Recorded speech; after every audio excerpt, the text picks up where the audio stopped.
nombre del Padre, del Hijo, del Espíritu Santo. Amén. Listo, ahora sí, con la fuerza de la oración y del Espíritu, vamos con toda para esta tarde de estudio bíblico. Yo espero que todos tengamos ya nuestra Biblia y nuestro cuadernito allí de apuntes a la mano, porque hoy vamos a estudiar un texto muy bonito que les pido, como siempre cuando nos encontramos, que tengamos la experiencia como si fuese la primera vez que lo escuchamos, para permitir que la novedad del texto nos abrace. Porque cuando decimos, ah, yo ya me lo sé, ah, sí, es como la versión del anuncio del ángel a José. Es como, si en Lucas está María, pues aquí estará José y listo. No, vamos a descubrir hoy una serie de tesoros muy bonitos y para poder contemplarlos es importante que sintamos que es como la primera vez que escuchamos el texto. Entonces, dispongámonos para ello y yo voy a compartir la presentación que he preparado aquí para ustedes, que tiene un título muy bonito. Ustedes me hacen así con el dedito arriba cuando ya vean la presentación.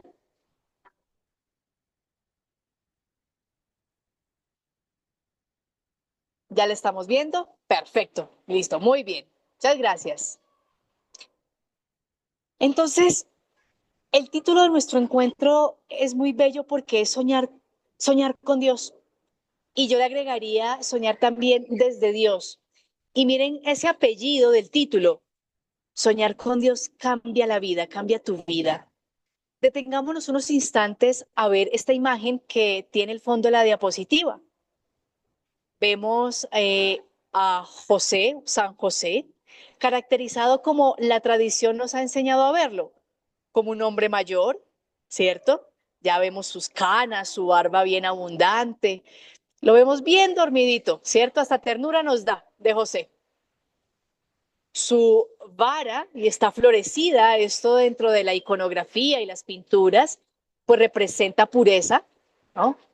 Entonces, en una sola imagen tenemos a un hombre sereno, mayor, sabio, diríamos, cuya varita está florecida en signo de pureza, de santidad. Vemos en la mitad del cuadro un ángel que con un dedo está señalando a José y con tres está señalando a María y al niño, ¿no? Entonces prácticamente el cuadro nos está mostrando un poco aquello de lo que el ángel le está diciendo a José. Le está hablando algo respecto a María y a un niño. Si nosotros no fuéramos cristianos, diríamos, ay, ¿quién será esa señora? ¿Cierto? Y ese niñito, ¿por qué será importante para este señor? ¿Será que el señor no puede tener hijos? Y el ángel estará diciendo, ay, vas a tener hijos. Pero como somos cristianos, de una vez detectamos, le están hablando a San José de María, su esposa, y el niño. ¿Por qué quise comenzar con esto? Porque para acompañar el estudio de los textos bíblicos siempre es importante no perder la capacidad de observación. Cuando nos detenemos a observar algo podemos ver facciones, podemos ver intenciones y casi que los cuadros son otro texto que nos van revelando mucha información. Por ejemplo, ahora de manera espontánea, ¿quién de ustedes quiere levantar su manito, abrir su micrófono y decirme qué ve en José?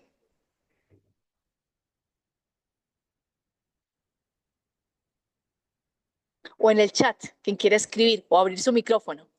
¿Qué vemos en José? En este cuadrito que está allí al frente.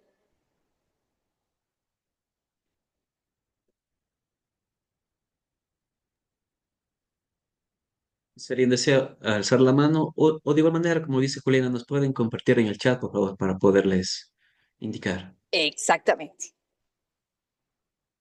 Bueno, aquí ya llega un primer comentario. Nelly dice, está cansado, se ve como agotado. Ay, después de una tarde de trabajo muy fuerte. María del Socorro dice, veo tranquilidad. Esta le dice, oiga, se le ve pensativo. Estela dice, se le ve pensativo. Clara dice, tranquilo, en paz. Jorge dice, está durmiendo. Claro, está durmiendo. Miren que, exacto, ¿no? Con su manita, Jorge, muy bien, sí, allí apoyadita. Yo no sé si alcanzan ustedes a ver, pero en José se alcanza a dibujar como una pequeña sonrisita, ¿cierto? Se le ve una pequeña sonrisa. Y entonces, de nuevo, juguemos a que no sabemos quiénes son ellos. Uno diría, este hombre, eso que está soñando, le está generando tranquilidad o felicidad, porque no es una pesadilla, ¿cierto? No se ve en una actitud de pronto como de temor o tratando de despertar a la fuerza, sino que se le ve una pequeña sonrisa, está en calma, dicen algunos, pero otros dicen, oiga, está pensativo, porque quizás eso que está viendo puede que le está haciendo pensar algo, ¿no? Particular. Bien, ¿podemos ver algo en el ángel? ¿Qué vemos del ángel? Bueno, miremos ese ángel, ¿qué podemos decir de él? Aquí ya están llegando los comentarios. Bueno, Rosa dice que está, bueno, pero creo que está hablando de José todavía. Rosita cuando nos dice que está pensativo, pero también tranquilo. ¿Cómo vemos la facción del ángel? Ay, miren, Elia nos dice algo interesante, comparte responsabilidades, ¿no? Y hermana Isabel está haciendo con sus manitas como que aquí y allá, ¿no? Como que le Irmita dan nos tranquilidad, comenta ¿no? algo, Juliana. Irmita, Señor, Irmita nos quiere comentar algo. Irmita, le escuchamos. Irmita, por Sí. favor, abre tu Buenas micrófono. tardes, Juliana. Qué Buenas gusto tardes. verla. Qué gusto verla. Sí, veo a San José como que con tanta preocupación se quedó dormido así. Y el ángel lo veo como que como diciéndole, no te preocupes porque le apunta con el dedo, todo va a estar bien, pero como que le quiere dar una indicación o una orden o un mandato o decirle que no se preocupe, pero porque está con el dedito así. Ok, es como si le dijera, esto que te estoy señalando aquí tiene que Ajá. ver contigo, ¿no? Como si hubiese una relación. Y Jorge dice, se está dirigiendo a los dos. O sea, lo que está diciendo el ángel o lo que está permitiendo ver el ángel tiene que ver con los dos. Pues miren, un cuadro, ¿cuánto nos despierta? Nos despierta suposiciones, sentimientos, empatías, ¿verdad?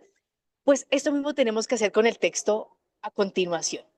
Vamos a percatarnos de silencios, de emociones, de cosas dichas, de cosas no dichas, para poder captar la riqueza. Pero en todo esto estamos viendo que este ángel está dando un anuncio en donde hay una nueva vida en medio de estos dos adultos. Y al parecer es muy importante que el que está durmiendo tenga presente eso que le está mostrando el ángel, porque esa nueva vida es bastante importante. Y fíjense que no es un sueño, como cuando uno simplemente sueña y, digamos, los caricaturistas hacen un globito, ¿cierto? Que sale de la cabeza y muestra lo que está pensando, lo que está diciendo. Aquí la figura del ángel está hablando de una mediación divina. Por tanto, le está dando como una especie de sentido superior a eso que está experimentando este hombre que está durmiendo. Bueno, pues ya sabemos que es José, sabemos que es el sueño en relación con María, ¿cierto? Y adicionalmente, que esto que estamos viendo tiene que ver profundamente con nosotros, porque tiene que ver con la historia del nacimiento de nuestro Salvador. Cierro con este último comentario que nos dice Gloria. Dice, las manos del ángel, miren, la izquierda en actitud de salida para llegada a María. Es como, oye, tú, durmiente, ve hacia ellos, ¿no? Es lo que nos dice Gloria. Qué interesante, hermana Gloria, muchas gracias. Bueno, pues entonces soñar con Dios y desde Dios nos cambia la vida. Y a este soñante le va a cambiar la vida de una manera bastante drástica. Entonces, uy, qué pena con ustedes, se me fue allí un numerito, perdón, lo corregimos, es 18:24, qué pena allí. Mateo 1, 18:24 es el texto que nos convocan esta tarde. Y les invito a que lo veamos como una pedagogía para tomar la decisión de acoger la salvación de Dios en Jesús. El texto va a ser una invitación todo el tiempo, una invitación para descubrir, para mirar con atención, para dejarse interpelar. Este texto es para dejarnos correr la sencilla, dejarnos correr el tapete, porque para acoger la salvación de Dios en Jesús hay que aceptar, hay que hacer un proceso de discernimiento y una toma de postura, una decisión. No es que simplemente se llegue con la noticia, este es el Salvador y punto, y tienes que aceptarlo, no. A lo largo de los 2 capítulos que va a tener Mateo con los relatos de la infancia, se nos va a mostrar de diferentes maneras esto, la necesidad de tomar la decisión de aceptar la salvación de Dios a través de Jesús. No es magia, no es imposición. Y por eso, poquito a poco, el texto nos va a ir llevando con pequeñas escenas, con pequeños fragmentos para ir como creciendo en esa invitación y en la respuesta. De ahí que los primeros versos del 1 al 17 en Mateo, en el capítulo 1, encontramos la genealogía, esta lista de argota donde dice que fulano engendró a sutano y así sucesivamente, ¿verdad?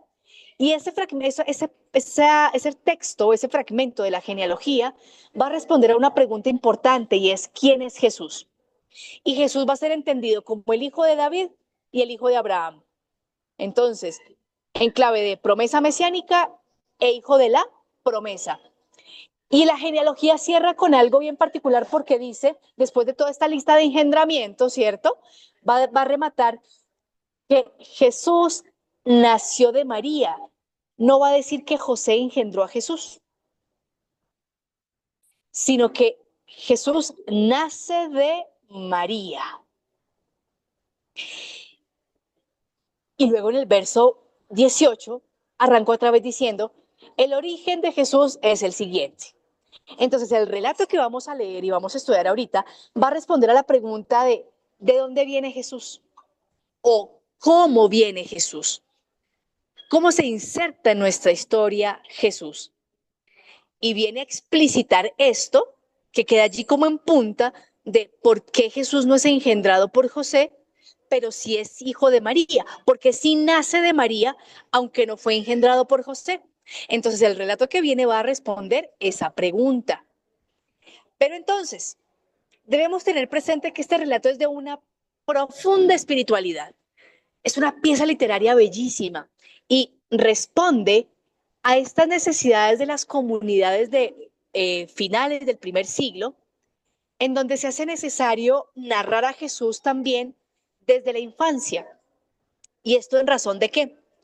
De también plantear un diálogo con diferentes interlocutores que, digamos, planteaban o generaban una especie de duda respecto a la experiencia cristiana. Voy a poner un ejemplo. Los paganos hablaban de Zeus o de sus emperadores, de los emperadores, o de otros héroes de sus tierras como personas muy importantes y con nacimientos espectaculares. Los filósofos, por ejemplo, hablaban de que cuando nació Platón, eso fue una cuestión milagrosa. El nacimiento de Sócrates, de igual manera, fue algo supremamente milagroso. Por el lado judío, habían muchos relatos en torno al nacimiento de Abraham y decían que cuando nació Abraham apareció una estrella en el firmamento. Entonces, la comunidad mateana va a narrar también el nacimiento de su héroe. Perdónenme la expresión de pronto un poco coloquial, pero es para que me entiendan un poco. La comunidad mateana no solamente quiere mostrar que Jesús es el Mesías prometido por Dios a Israel, sino que quiere contarlo con todo el abolengo, con toda la fuerza, con todo el honor. Y para eso va a tomar modelos de otras literaturas para narrar el nacimiento de Jesús de una forma tal que se entienda que Jesús es especial, pero no solamente especial, sino que nace verdaderamente de Dios mismo. Y para eso lo va a escribir haciendo uso de formas literarias específicas, haciendo uso también de tradiciones propias específicas y haciendo uso de formas de narrar del ámbito judío. Entonces, cuando nos enfrentamos a este texto, nos enfrentamos a un texto que nos va a hablar de una manera de declarar la experiencia, la certeza del origen divino de Jesús. Pero ¿a través de qué se hace? De una narración, de una simbología profunda. Recuerden el ejemplo que les he puesto en otros momentos en que nos hemos encontrado. Los que son casados, cuando van a contar la historia de cómo se enamoraron, pues no van a decir, no, pues yo realmente sentí en ese momento una gran descarga de serotonina en mi cabeza que me dio mucho placer. Y en ese momento el pulso me pasó de 96 a 120. Y luego, entonces la bilirrubina se me subió. No, nadie describe una experiencia de enamoramiento así. Por ejemplo, si yo le digo a Luis que me cuente esa experiencia de enamoramiento, Luis va a decir, ay, yo sentía que me quedaba sin aliento y caminaba, yo no caminaba, sino que flotaba, ¿sí? Pero si ustedes que viven con Luis me dicen, no, Juliana, Luis nunca flotó en el aire. Lo que pasa es que él siempre ha sido enamorado. ¿Ven? Son formas de hablar de algo muy profundo, muy trascendente. Eso está haciendo la comunidad mateana. La comunidad mateana nos está transmitiendo su fe, su certeza de que Jesús es realmente hijo de Dios. Es realmente hijo de Dios y construye una narración en torno a los orígenes y a la infancia de Jesús con una simbología y una forma de narrar de tal manera que nos transmite esa certeza, pero lo hace con esos elementos, tanto simbólicos como narrativos. Por tanto, el texto revela una verdad amada, sin pretender ser un relato historicista, porque ¿qué nos puede llegar a pasar? De pronto no en este contexto, sino que quizás en otros. ¿Quién tiene razón? ¿Mateo o Lucas? ¿Fueron a ver los sabios de Oriente o pastores? ¿No?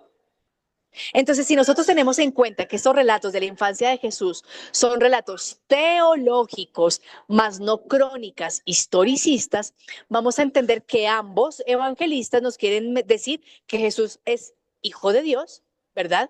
Pero que lo usan o lo hacen, perdón, nos narran esto con figuras literarias y con tradiciones bastante diferentes, con un propósito teológico particular que tiene que ver con las necesidades de la comunidad destinataria. Entonces, en el caso de Mateo, es un relato eminentemente teológico que nos va a mostrar a Jesús como hijo de Dios en clave de un gran entronque con el pueblo de Israel, pero como aquel que supera las expectativas y las instituciones de Israel. Por eso más adelante, cuando sigan ustedes estudiando el Evangelio de Mateo, se van a dar cuenta que la comunidad va a presentar a Jesús como superior a Moisés, porque para la comunidad mateana Jesús es el maestro por excelencia. ¿Mm?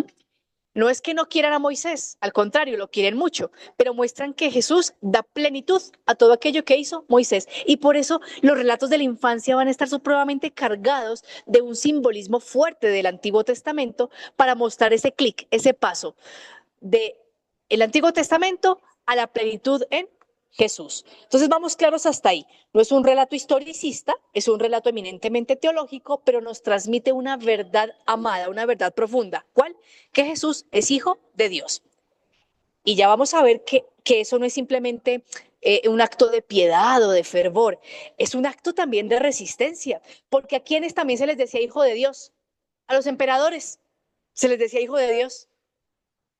Entonces aquí la comunidad mateana está afirmando que Jesús es realmente el hijo del Dios verdadero y nos va a describir por qué. Y esto lo va a hacer a lo largo pues de toda su obra. Ahora, yo les comentaba entonces que Mateo bebe de las propias tradiciones judías y el relato del sueño de José en torno al nacimiento de Jesús está, digamos que, calcado o tiene varios elementos de otros relatos de nacimiento que vemos en el Antiguo Testamento. Digamos que se sigue un esquema muy conocido. Recordemos, por ejemplo, aquí yo les dejo citas bíblicas para que ustedes hagan ejercicio allá en casa. Miren, por ejemplo, la narración del nacimiento de Ismael, Génesis 16, 7, 12, o el de Isaac, el nacimiento de Sansón, que está en Jueces 13, 3, 22. Comparen esos tres textos, les dejo esa tareita con el de Mateo 1, 18, 25. Y se van a encontrar, no exactamente en este mismo orden, ¿cierto? Pero sí vamos a encontrar una serie de similitudes en la forma en que se va a narrar esos nacimientos. Aparece un ángel, siempre hay un mensajero angélico, ¿cierto? Aparece un ángel que da un anuncio. La persona que recibe ese mensaje expresa algo de temor o de sorpresa. El ángel entrega el mensaje. ¿Qué tipo de mensaje? nombra o define al receptor, le dice fulanita de tal, Ana, querida señora mamá de Sansón, José. ¿Mm? Entonces, el mensajero, el ángel, nombra o define al receptor, lo tranquiliza, le dice no tengas miedo o no te preocupes, da noticia o notifica el nacimiento, le da un nombre al niño o habla de algo especial del niño que van a hacer, una especie de misión. El receptor del mensaje puede que dude o se quede en silencio o dice, no, no, no, no, un momentico, esto no puede ser así. El ángel ofrece una señal y finalmente se da cumplimiento pues a este nacimiento. Hay muchos relatos de nacimiento así en la Biblia, ya les estoy comentando, ¿verdad? Repito, no es que se den en este orden concreto, ni que estén todos los pasos, pero grosso modo siguen este modelo. Si lo comparamos con el relato que vemos en Mateo, vamos a encontrar a un José que duerme, el ángel que le habla, le dice no temas en tomar por esposa a María tu mujer, porque porque lo que ella ha concebido es fruto del Espíritu, y luego dice que José actúa de acuerdo a lo dicho por el ángel. Entonces digamos que aquí no vemos una especie como de duda u objeción de José, eh, pero sí, digamos, está esta parte del mensaje en donde hay un nombre, porque el ángel le dice, y tú le pondrás por nombre Jesús, que significa Dios salva, y le va a dar una serie de indicaciones a José.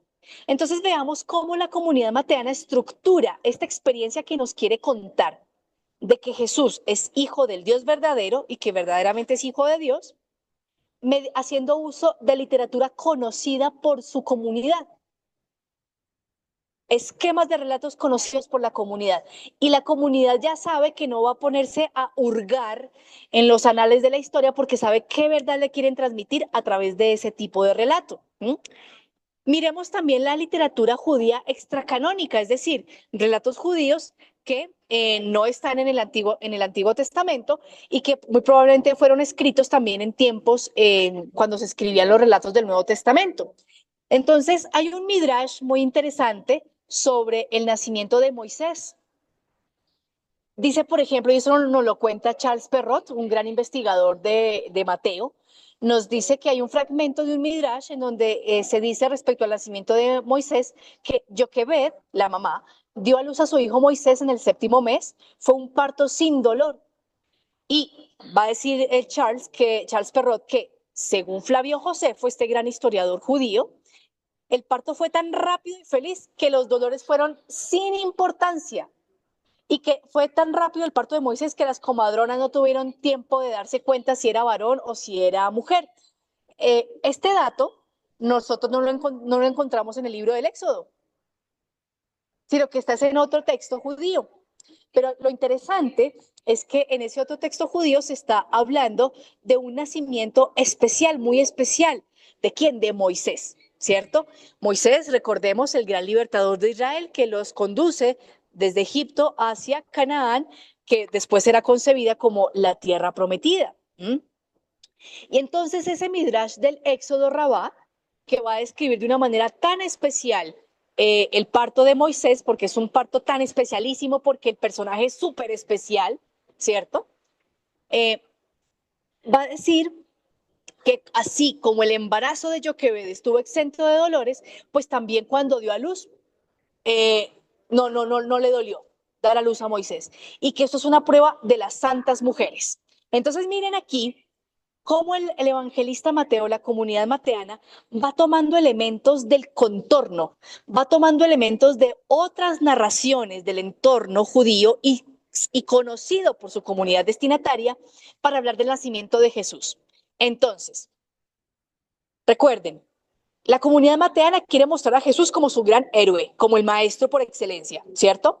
Y si Roma le dice, no, qué pena, Nerón es el hijo de Dios y es el Salvador, la comunidad mateana va a decir, no, es Jesús. Jesús es el Señor y el Salvador. Y entonces los paganos van a decir, ay, pero mira, hay tal leyenda sobre Nerón. Y la comunidad cristiana va a decir, sobre nuestro Dios no hay leyendas, hay realidades. Y va a contar entonces de una forma particular el nacimiento de Jesús, ¿cierto? Ahora, frente a aquellos hermanos judíos que todavía estaban un poco indecisos respecto a aceptar a Jesús como Mesías. Entonces, para persuadirles, toman de los relatos que ellos tienen, toman estilos narrativos para también contar la historia de Jesús. Entonces, si el nacimiento de Abraham fue contado por otros relatos judíos de una forma muy sorprendente, o aquí en el Midrash Rabbah, en el Éxodo Rabá, perdón, fue contado también de una forma muy especial, pues la comunidad mateana va a contar también con esos mismos elementos el nacimiento de Jesús y va a mostrar el parto de María. Mejor dicho, ni siquiera va a decir que le dolió o no le dolió. O sea, la figura de María va a ser tan importante que ella va a quedar como las santas mujeres, que su parto no va a ser doloroso, su parto no va a ser problemático. Y de esa manera ubican el nacimiento de Jesús no solamente al estilo de los grandes personajes de Israel, como Abraham o Moisés, sino que lo coloca en un nivel superior. Y lo va a colocar a un nivel superior al momento de decirnos que este niño, Jesús, nació sin concurso de varón. Entonces miremos cómo la comunidad mateana es muy hábil tomando narrativas de otros, de tanto de su propia tradición judía como de otros escenarios para presentar a Jesús de una forma muy contundente. Y entonces llegamos a José, el personaje central de la perícopa, que es descrito en la narración como un hombre justo, así como Jorge, así como Juan Gallardo, así como son Juan y Jorge Zúñiga, así fue escrito José, un hombre justo, como ellos, ¿sí? ¿Por qué? Porque Juan, Jorge, Marcelo, bueno, como todos los hombres que están acá, van más allá de cumplir los mandamientos, van más allá de cumplir con el precepto. ¿Por qué? Porque realmente lo que están cumpliendo es una acción de misericordia en estrecha relación con el espíritu de la alianza. ¿Cuál alianza? La alianza de Dios con su pueblo. Entonces José va más allá de llevar el impuesto de la menta, José va más allá de cumplir con la visita al templo, con las peregrinaciones que había que hacer. José, con esta descripción que le dan, que era un hombre justo, quiere decir que José logró trascender una experiencia religiosa de rituales a una experiencia religiosa de relación. Voy a repetir esto. José trascendió una religión o experiencia religiosa de rituales para vivir una experiencia religiosa de comunión, de relación. O sea, José se relacionaba profundamente con Dios. Y por eso, voy a hacer un spoiler, voy a hablar un poco del final de la película, por eso José es capaz de actuar al estilo de Dios, porque vive tan compenetrado con él que actúa como él. Por eso es justo, no porque cumple cosas, sino porque aprendió a dejarse moldear el corazón desde el espíritu de la alianza con Yahvé, con Dios. Es lo que le ha pasado a Jorgito, a Juanito, ¿cierto? Que ellos no son justos porque vayan muchas veces a la Eucaristía, sino porque han dejado que la Eucaristía moldee su corazón, pero no solo cuando van a misa, sino cuando están en la relación con la comunidad, cuando van camino al trabajo, cuando van a la tienda a comprar. Lo mismo le pasaba a José. La experiencia de relación de José con Dios se notaba en absolutamente todo, en todo, cómo hacía su trabajo, cómo le hablaba a las personas para las que trabajaba, en el cómo distribuía sus bienes, el cómo se conducía con los demás, cómo saludaba. En todo eso José expresaba esta justicia. ¿Por qué? Porque iba más allá de cumplir la Torá. Y entonces comencemos a mirar el texto. Vamos a mirar este otro cuadro. Ya miramos la pintura, ahora vamos a mirar el cuadro del texto. Vamos a leer los versos 18 al 21 y luego vamos a hacer unas precisiones que yo allí les tengo en la diapositiva. La generación de Jesucristo, yo les coloco aquí entre paréntesis, Jesús el Cristo, porque así es como está en el texto en original griego, ¿cierto? Porque, perdón, aquí hago un paréntesis nuevamente. Muchas veces algunos piensan que hablar de Jesucristo es como darle más, ¿no? Como más peso, más autoridad, ¿no? Que si simplemente Jesús. O piensan que es el apellido, ¿no? Jesús Cristo, como Juan Gallardo. Entonces, Jesús Cristo. No. Resulta que Jesús es el nombre de Jesús, ¿es cierto? El nombre de pila, si lo queremos ver. Y Cristo es la traducción del griego Christos. Y Christos, a su vez, es la traducción del hebreo Mashiach, que quiere decir ungido. Entonces, cuando leemos nosotros la generación de Jesús el Cristo, estamos leyendo la generación de Jesús Mesías. ¿Listo? Jesús Mesías. Entonces, la generación de Jesús Mesías fue de esta manera. Su madre, María, estaba desposada con José y antes de empezar a estar juntos ellos, se encontró encinta por obra del Espíritu Santo. Su marido José, como era justo y no quería ponerla en evidencia, resolvió repudiarla en secreto. Así lo tenía planeado. Cuando el ángel del Señor se le apareció en sueños y le dijo: José, hijo de David, no temas tomar contigo a María tu mujer, porque lo engendrado en ella es del Espíritu Santo. Dará a luz un hijo y tú le pondrás por nombre Jesús, porque él salvará a su pueblo de sus pecados. Entonces, como siempre les hago el paralelo, vamos por partes. Vamos a hacer de cuenta que nos vamos a comer la torta, el pastel que más nos gusta o el plato que más nos gusta. Y eso toca de a poquitos, ¿cierto? Cortar un poquito e ir comiendo. Bien, entonces vamos con el versículo 18.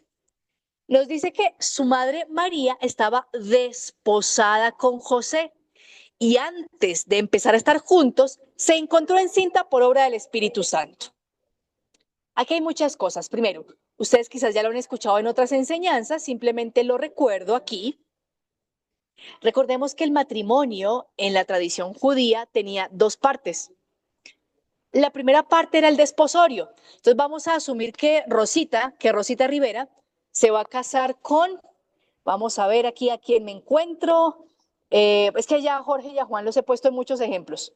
Entonces, Rosita, vamos a escoger marido. ¿Listo? A ver, vamos a uno que pague una buena dote. Listo. Segundo, entonces se va a casar con segundo. ¿Listo? Bien.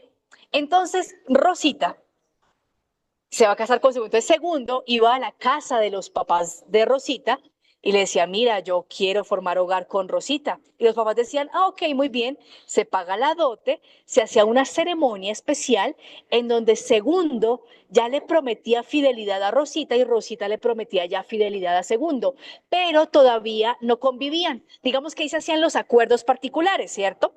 ¿Esto por qué?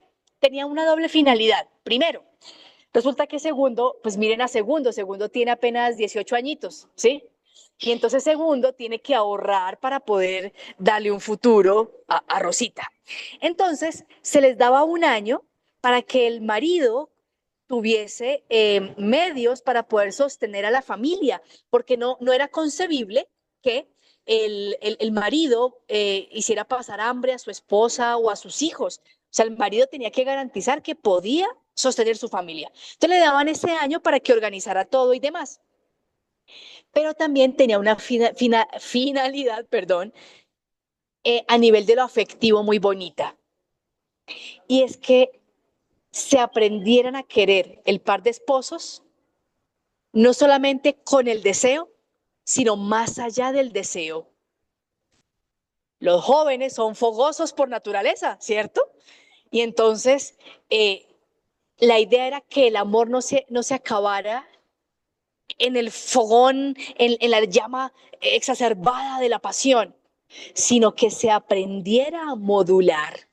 Entonces era también el espacio para que él y ella se conocieran, no solamente desde el deseo, sino más allá del deseo, para que se amaran en pureza. Para eso era esa fase de el desposorio, ¿cierto? Que duraba un año o un poquito más. Luego de ese tiempo, pues ya era la boda que duraba 8 días y esto era súper largo y ya ella iba a vivir con él y bueno, todo esto, ¿no? Pero ¿qué pasa? Que si antes o sea, o durante el desposorio, ella quedaba embarazada y no era de segundo, pues había problemas. Porque, ¿qué pasaba? Vamos a suponer que a Rosita y Segundo dijeron, es que estamos tan enamorados, que una noche se le escaparon a los papás y se encontraron y Rosita quedó embarazada, ¿cierto? Bueno, ya están desposados, entonces pues vienen los regaños habituales de ustedes, cómo se les ocurre hacer esto, no sé qué, pero bueno, ocurrió entre los que estaban desposados. Y entonces ahí la cuestión, digamos que no era tan grave. Sí habría una especie como de reprensión, de regañito, de jaladita de orejas, pero no era tan grave. Pero ¿qué pasaba cuando la mujer quedaba embarazada y no era de aquel con quien se había desposado? Pues ella enfrentaba un juicio en el que el marido tenía todo el derecho de apedrearla. Y el apedrear era un asesinato, ¿cierto? Y quienes lanzaban las piedras, los caballeros en contorno, entre ellos su papá, el esposo y otros más de la aldea. O sea, María estaba, desde esta narrativa, en peligro de ser apedreada, asesinada, ¿sí? Porque miren que el texto nos comienza a dar como preocupación cuando dice, y antes de estar juntos ellos se encontró encinta. Ahí uno ya se lleva la mano a la cabeza y dice, oh por Dios, María posee problemas. Pero el texto nos tranquiliza, por obra del Espíritu Santo, por obra del Espíritu Santo. Nosotros como lectores tenemos una información que José no tiene.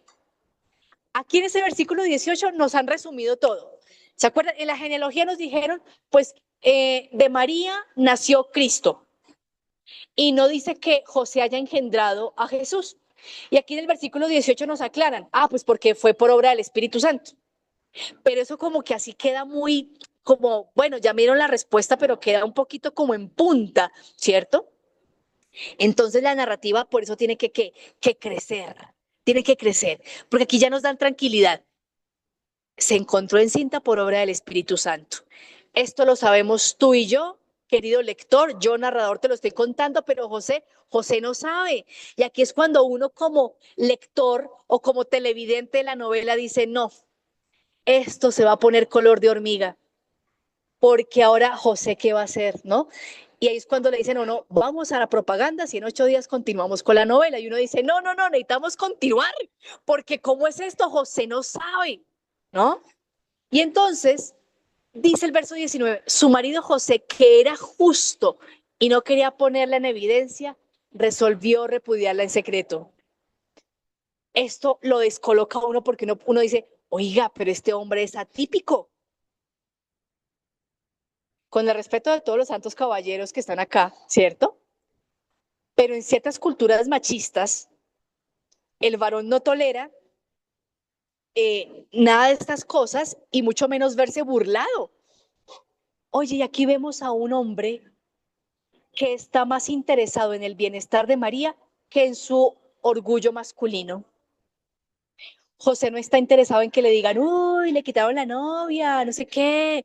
No, oiga, pareciera que eso es lo último en lo que piensa José. José, el texto es clarísimo, no quería ponerla en evidencia. Repito, y eso es atípico, porque lo normal ante una ofensa, o más que lo normal, digamos que lo esperable ante una ofensa es la reacción. Y dependiendo de la ofensa, pues reaccionamos con mayor o menos agresividad. Una cosa es que si yo soy conductora de microbús, y Nélida se sube a mi bus, ¿cierto? A mi micro, y yo te doy, Nélida, tú eres de Argentina, ¿verdad? Entonces, Nélida, yo te doy 25 centavos de dólar menos en el cambio, ¿cierto? Nélida va a decir, oye, me estás robando, dame mi cambio, ¿cierto? Pero la reacción de Nélida allí tiene, digamos, un nivel. Así, por ejemplo, Nélida va por la calle con un hijo suyo y yo de la nada cojo un zapato y le pego al hijo, ¿cierto? Nélida no va a decir, no quiero ponerte en evidencia, Juliana. Corre y escóndete. Nélida se pone, mejor dicho, ¿cierto? Modo leona, porque tú cómo te atreves a maltratar a mi hijo. Por eso, queridos hermanos, veamos este texto con la fuerza narrativa con la que también nos la quieren transmitir la comunidad. O sea, este marido José era el marido soñado. era justísimo. Entonces, no solo porque iba más allá de cumplir la Torá, sino porque esa experiencia con Dios le había generado un tallaje, un perfilamiento del corazón que no era un hombre iracundo, no era un hombre iracundo. Y el texto lo pone así, en esas palabras. No quería en evidencia, que no quería ponerla en evidencia. ¿Qué resuelve? Repudiarla en secreto. Que eso se podía hacer como una especie de rompemos el contrato. Entonces, vamos a la casa pues ya sería de la ex desposada, ¿cierto? Y mire, entonces se le devuelve el dote y ya esto queda anulado y no continuamos adelante y tú continúa con tu proyecto de vida y yo continúo con el mío. Para José era importantísimo que ella estuviera bien. Él pensó en la vergüenza de ella, él pensó en la situación que estaba viviendo ella antes que en él mismo. Y aquí tengamos presente, queridos hermanos, que los evangelios, eh, con los personajes que tiene, que nos plantean en las narraciones, nos muestran los valores o los antivalores, los héroes o los antihéroes. Y aquí nos están mostrando a José de una manera muy interesante y es un modelo también para la comunidad. Oye, ante una ofensa, ¿yo qué privilegio? ¿Mi venganza o pienso un poco en el otro? Y que eso es complicadísimo, es bastante complicado, es un gran reto. Y acuérdense que José no sabe lo que nosotros sí sabemos. Y entonces aquí viene el que está viendo la novela y dice, ay, ¿cómo hacer para avisarle a José? ¿Cómo hacer para que él sepa? Porque pobrecita María, porque nosotros sí sabemos que es por el Espíritu, ¿cierto? Pero José todavía no sabe. Y otro elemento, en la narración no nos dicen cuándo, cuántos meses, cuánto tiempo llevan de desposorio. Esos datos no nos los dan porque quieren centrar la cuestión en que Jesús es por obra del Espíritu Santo. Y todo lo que va a hacer Jesús de aquí para adelante siempre va a ser unido a que va a ser por obra del Espíritu Santo. Siempre.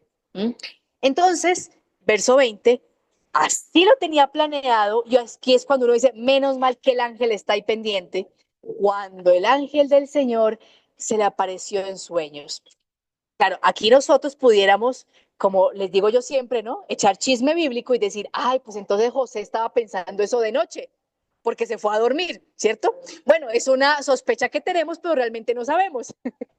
Pero ¿qué pasa? Que en medio de todo, José toma una decisión y dice, María la debe estar pasando muy mal, la debe estar pasando muy mal, la familia debe estar terrible, yo no quiero agrandar el problema, sería para mí terrible cargar con la muerte de una persona y de un bebé. Entonces, más bien yo voy para la casa de los papás de María, arreglamos esto y ya. Así lo tenía planeado cuando el ángel del Señor se le apareció en sueños y le da una información. Ante este planteamiento uno de solución, viene el verdadero sentido profundo del acontecimiento que se lo va a dar el ángel y le dice, José, hijo de David, y aquí con esta expresión hijo de David, entronca a José con el linaje davídico, para mostrar de todas maneras que David, perdón, que José no es de todas maneras como, ay, como que Dios dijo, ay, ahora qué marido le pongo a María, ay, usted, señor, usted que salió de la carpintería, venga, hágame un favor. No, o sea, es para mostrar también que José viene del linaje Mesías. Entonces va a saber ser acompañante del niño, porque viene del linaje. No temas tomar contigo a María, tu mujer, no temas, porque lo engendrado en ella es del Espíritu Santo. Dará a luz un hijo. Ella, en efecto, está embarazada y va a dar a luz un hijo. Pero acuérdate, José, que es del Espíritu Santo. Y tú, José, mire, le está dando el honor a José. Y tú le pondrás por nombre Jesús, porque él salvará a su pueblo de sus pecados. Le está dando una primicia. Dice, no sé si así se dice también en Ecuador o en Argentina, cuando hay una noticia de última hora, la chiva, ¿no? El ángel está dando la chiva, la gran noticia. Él salvará a su pueblo de sus pecados y por eso tú le pondrás por nombre Jesús. Miren, esto es bellísimo, bellísimo, bellísimo. ¿Por qué? Porque el poner el nombre es declarar también pertenencia. es decir, tú eres mío. Y entonces esto es una cosa, una ternura bellísima, porque es como si Dios le dijera, compartamos, compartamos la paternidad. Yo lo traigo a la vida y tú me ayudas a cuidarlo. Ay, esto es muy tierno. La comunidad mateana lo expresa de esta manera tan intensa. En Colombia tenemos una expresión para decir que dos personas son muy amigas o muy amigos, decimos son muy parceros, ¿no? José y Yahvé eran íntimos y es lo que el texto quiere mostrar. Había tanta intimidad entre José y Dios que Dios le dice, ayúdame a criar a mi hijo, ponle tú el nombre. Yo le doy la misión y tú le vas a poner el nombre. Yeshua, se dice en hebreo, Yeshua. Y Yeshua quiere decir Dios salva. Yahvé salva. Hermanos, y hagamos aquí un paréntesis porque esto es para contemplarlo en profundidad. Dios nos regala misiones, Dios nos regala tareas especiales para que eso tenga algo de impacto en la historia. Pero nos dice, tú ponle el nombre a eso, ponle el nombre, ponle este nombre. Entonces, Berta, te doy la misión de ser luz para las naciones, Berta, te doy esa misión, ponle nombre. Y Berta dice, pues le voy a poner nombre de mamá, de amiga, de buena consejera, de buena trabajadora.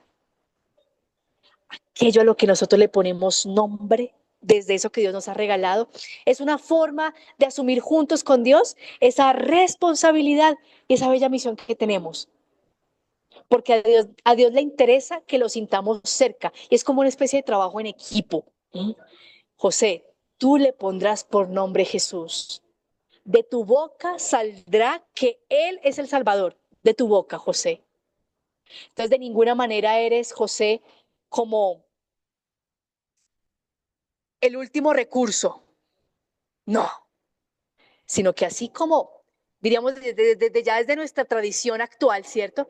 Así como decimos que María fue pensada, también tenemos que decir que José fue pensado, fue elegido también.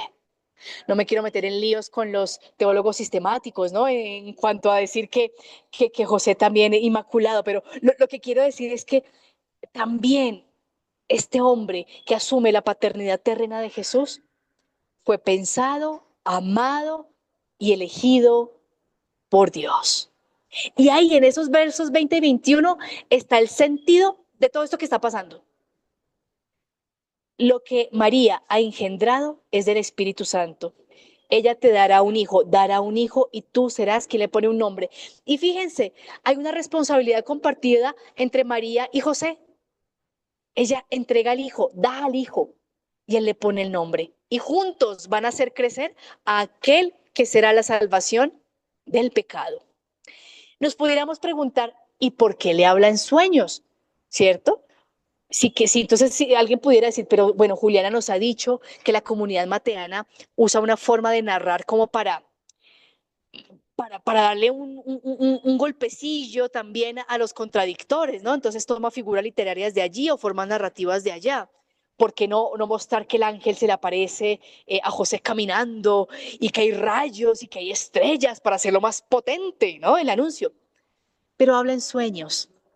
Y resulta que en la Biblia el sueño no solamente es el dormir, sino es entrar en profunda conexión con lo trascendente, porque es cuando el ser humano, digamos que duerme o descansa, es cuando ya nosotros no estamos comandando y le permitimos a Dios comandar.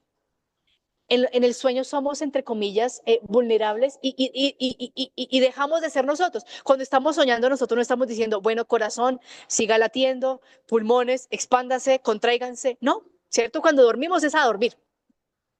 Entonces es cuando en el sueño es cuando el ser humano decide soltar el control. y se abandona. Por eso en la Biblia el sueño es una experiencia profundamente mística, de contacto. Y cuando el ser humano duerme, Dios crea. En la Biblia encontramos muchas experiencias de sueños. Acuérdense del sueño de José, el hijo de Jacob.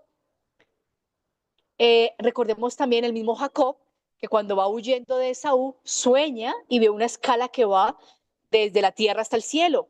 Y en Génesis, en el capítulo 3, para la creación del ser humano, recordemos que Dios sumerge en un profundo sueño al Adán y para que desde el sueño el Adán baje la guardia y Yahvé le pueda mostrar a esa compañera que siempre ha estado ahí, a la mujer. Entonces, por eso el sueño es la experiencia de cuando yo renuncio a tener el control y me permito escuchar en profundidad. ¿Se acuerdan? El texto como decía, y ya José lo tenía decidido, pero un ángel se le apareció en sueños. Entonces la comunidad mateana nos está reafirmando esto que ya les decía hace un momento. Presenta a José como un hombre de profunda espiritualidad y profunda comunicación con Dios. Hay una relación familiar entre ellos. Y entonces José se permite, José se da permiso ¿de qué? De creer en un sentido mayor de los acontecimientos. Y esto, hermanos, es un desafío grandísimo. Y es algo en lo que tenemos que crecer todos los días. Por ejemplo, ante tantas inclemencias del tiempo últimamente, ¿no? Situaciones difíciles como la enfermedad que aqueja a la familia, rupturas amorosas, rupturas de amistad. Oye, ¿cómo creer en que hay un sentido mayor de eso que me está doliendo? ¿Cómo creer?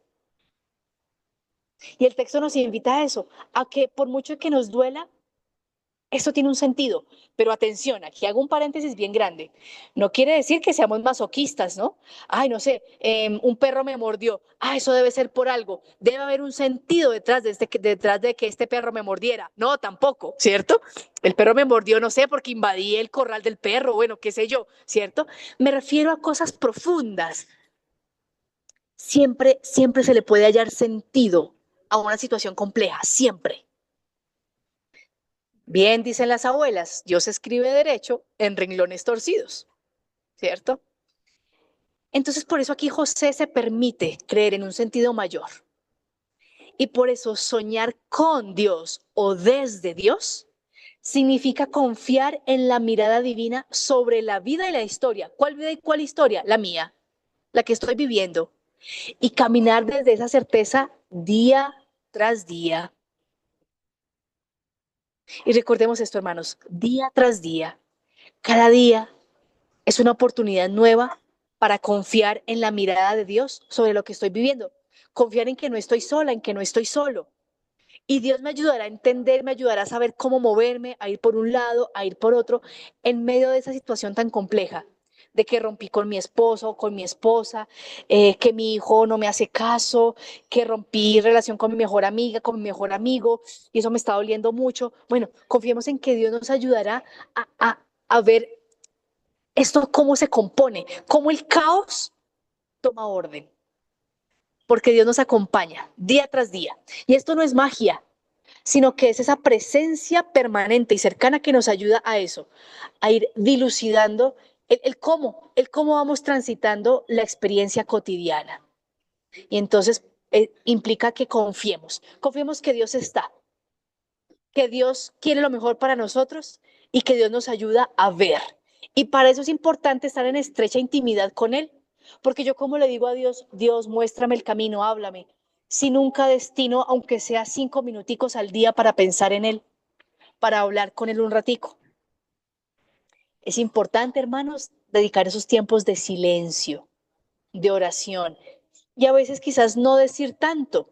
Claro, si queremos hablar con Dios, contémosle, cantémosle, claro que sí, pero a veces es importante también guardar silencio un ratico y dejar que Él nos hable, porque allí es donde vamos como captando eso que Él nos va diciendo. Y entonces, miren cómo cierra el texto. Todo esto sucedió, aquí es como una especie de comentario que hace el narrador, todo esto sucedió para que se cumpliese el oráculo del profeta. Entonces Mateo nos va a lanzar una especie de ancla al Antiguo Testamento, al profeta Isaías. Todo esto pasó de esta manera porque era necesario que llegara a plenitud de cumplimiento eso que dijo Isaías hace rato. ¿Y qué decía Isaías? Miren que la Virgen concebirá y dará a luz un hijo, y le pondrán por nombre Emmanuel, que traducido significa Dios con nosotros. Esta profecía de Isaías muy probablemente fue proclamada en el siglo VIII antes de Cristo, cuando el reino de Judá estaba en tensión con el imperio asirio que estaba a punto de entrar a las tierras de Israel. Recordemos que en el siglo VIII estaban los dos reinos, el reino del norte y el reino del sur. Y el reino del norte con el del sur no eran tan amigos. Pero al ver a Asiria, que era un enemigo tan grandote, entonces el rey de Israel fue a hablar con el rey de Judá, con Ezequías, y le dijo, con Ahaz, y le dijo, mira, unamos fuerzas para que podamos defendernos de Asiria. Y Ahaz dijo, no, yo no me voy a aliar con ustedes, yo prefiero aliarme con Asiria. Y el profeta le dice al rey, mira, pídele una señal a Dios. Y entonces Ahaz dice, ay, no, ¿cómo le voy a pedir yo señales a Dios? Uy, no. Pero no se le pide una señal porque, digamos que estaba desde un punto un poco soberbio, como diciendo, yo ordeno todo, yo arreglo todo, yo sé que aliándome con Asiria ya lo tengo todo. Y entonces le dice el profeta, pues aunque tú no la pidas, mira, aquí Dios te va a dar una señal. ¿Y qué señal le da? Esto que acabamos de leer. La Virgen concebirá, y claro, en el texto hebreo se habla de una doncella, de una alma.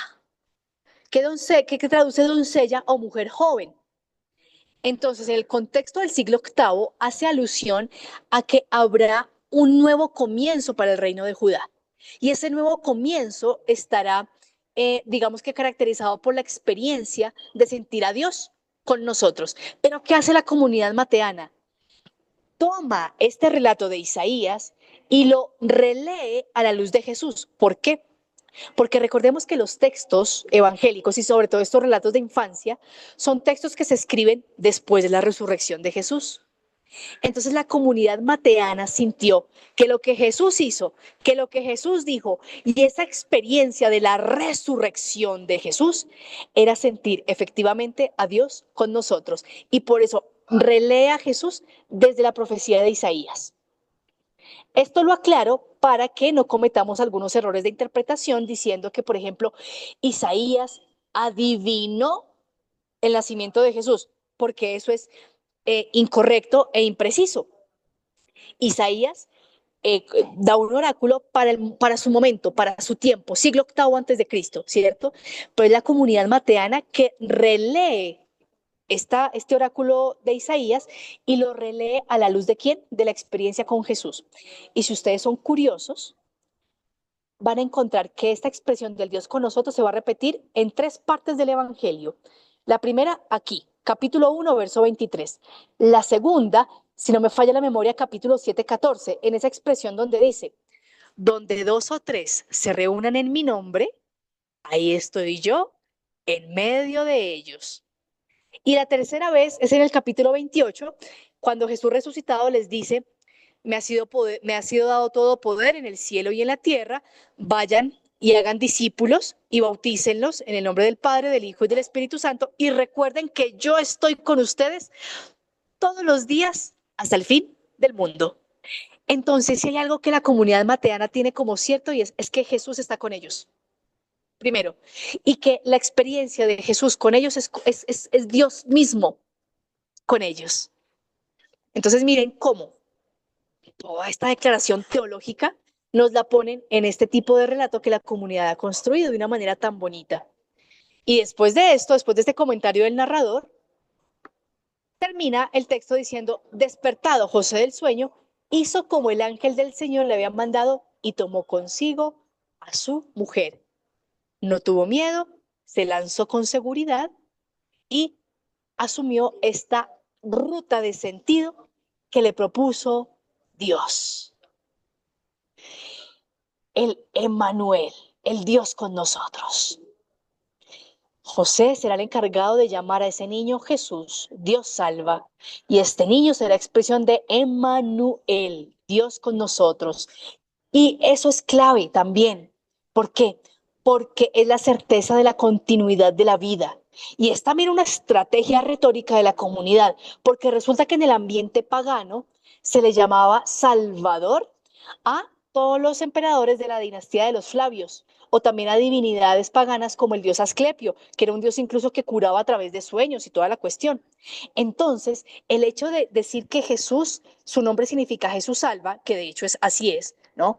Y de llamarlo Emmanuel es una manera de ratificar la identidad de Jesús y de ponerlo no como un igual dentro de la cartelera de salvadores del mundo, sino ponerlo como el salvador por excelencia, incluso de Roma.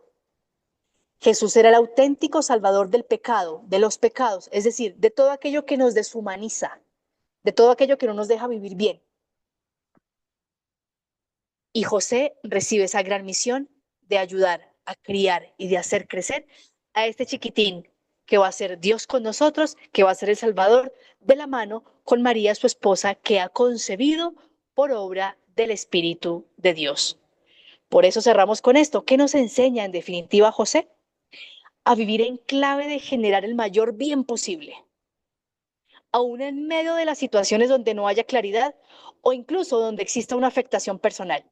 Pensar siempre en clave de, en medio de esa situación, cómo logro que surja el mayor bien y minimizo el mal, o cómo neutralizo el mal, cómo depongo mi ira para que salga lo mejor de mí, para que no maltrate yo al otro, sino que obre con justicia buscando lo mejor para todos.